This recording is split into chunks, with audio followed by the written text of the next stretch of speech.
So అలాగే film గురించి అంటే బయట ఆడియన్స్ ఎలా అయితే రిసీవ్ చేసుకున్నారో ఇండస్ట్రీలో ఉన్న వాళ్ళు కూడా చాలామంది ఫిలిం చూడగానే ట్వీట్ చేయడం జరిగింది. ఎన్టీఆర్ గారు, విజయ్ దేవరకొండ, రాజమౌళి గారు, వీళ్ళందరూ కూడా సో చాలా చాలా మంచి లైన్స్తో ట్వీట్ చేయడం జరిగింది. దాని గురించి ఏమంటారు? చాలామంది అండి, బన్నీ కానీ, రానా కానీ, రాజమౌళి గారు కానీ, తారక్ కానీ, విజయ్ కానీ, అందరూ అసలు అంటే ఒక్కళ్ళని కాదు, యాక్టర్స్, నరేష్, మన జనరల్గా మీడియా ఫ్రెటర్నిటీ కానీ, డైరెక్టర్లు కానీ, చాలా అన్ని I think from all corners అనమాట యునానిమస్గా అంత సపోర్ట్ చూపించారు. అండ్ మోర్ దెన్ అంటే జెర్సీని సపోర్ట్ చేశారనేది పక్కన పెడితే ఇన్ జనరల్ ఒక హెల్దీ వైబ్ కదా అది.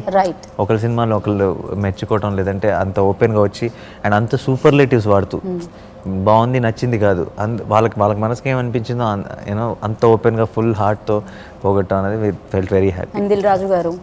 రాజు గారు అయితే అప్రిసియేషన్ మీట్ కూడా పెట్టేశారు. వెరీ హ్యాపీ అండి. అంతకు మించిందే ఉంటుంది. మనతో పాటు పనిచేసే, మనతో పాటు ఉన్న కొలీగ్స్ అందరూ అంత ఓపెన్గా ఇంత నచ్చింది, ఇంత బ్రిలియంట్ అని, ఇంత మాస్టర్ పీస్ అని ఇలాంటి మాటలు వాడుతూ ఓపెన్గా, అంటే ముందు ఆ హెల్దీ అట్మాస్ఫియర్ మన ఇండస్ట్రీలో ఉందన్న ఫీలింగ్ ఉంటుంది చూసారా, that's a bigger feeling, better. Right. And audience కూడా మంచి సినిమా వస్తే వాళ్ళు ఎప్పుడు వాళ్ళ వైపు నుంచి వాళ్ళ వంతు వాళ్ళు చేస్తూ ఉంటారు. సో జెర్సీ కూడా రాగానే ఫస్ట్ షోనే సూపర్ హిట్ చేశారు. సో వాళ్ళకి ఏం చెప్పాలనుకున్నారు? థ్యాంక్స్కి మించి అంటే ఇంకొక మాట ఏదైనా కనిపెడితే అది చెప్పుండేవాడిని. సో ప్రస్తుతానికి థ్యాంక్సే కాబట్టి అంటే ముందు వాళ్ళు ఇచ్చిన అంటే ఏ ఒక్క మెసేజ్ కూడా అంటే ఇప్పుడు ఎలా అయిపోయిందంటే విచిత్రంగా ఒక 100 మెసేజ్లోనో లేదంటే సోషల్ మీడియాలో ఎక్కడైనా ఎవరైనా బాగుంది అన్న మెసేజ్ పెడితే ఇదంటే అంటే ఆల్మోస్ట్ అది ఒక బ్యాడ్ మెసేజ్ లాగా అయిపోయింది.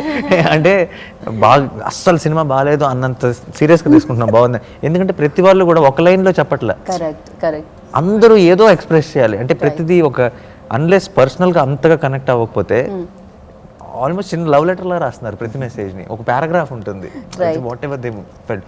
నోబడీ సెడ్ అయితే సినిమా చాలా బాగుంది, నో, ఎవరు అలా చెప్పట్లేదు అనమాట. That it self is an example of వాళ్ళకి ఎంతగా మనసుకు నచ్చేసి ఎంతగా నిజంగా తీసుకున్నారు సినిమాని కంప్లీట్గా. సో డెఫినెట్గా మాటలు చాలా వస్తుంటాయి, ఒకసారి నచ్చేస్తుంది దాని గురించి ఎక్స్ప్లెయిన్ చేస్తూ ఉంటాం అన్నమాట. అదే జరిగింది. ఈ వీడియో మీకు నచ్చినట్లయితే లైక్ చేయండి, షేర్ చేయండి. ఇలాంటి మరిన్ని సరికొత్త సినిమా వీడియోల కోసం ఛానల్ని సబ్స్క్రైబ్ చేయండి. అలాగే ఇక్కడ ఉండే ఈ గంట సింబల్ని క్లిక్ చేయండి. మేము అప్డేట్ చేసే ప్రతి వీడియో నోటిఫికేషన్స్ మీకు వచ్చేస్తాయి.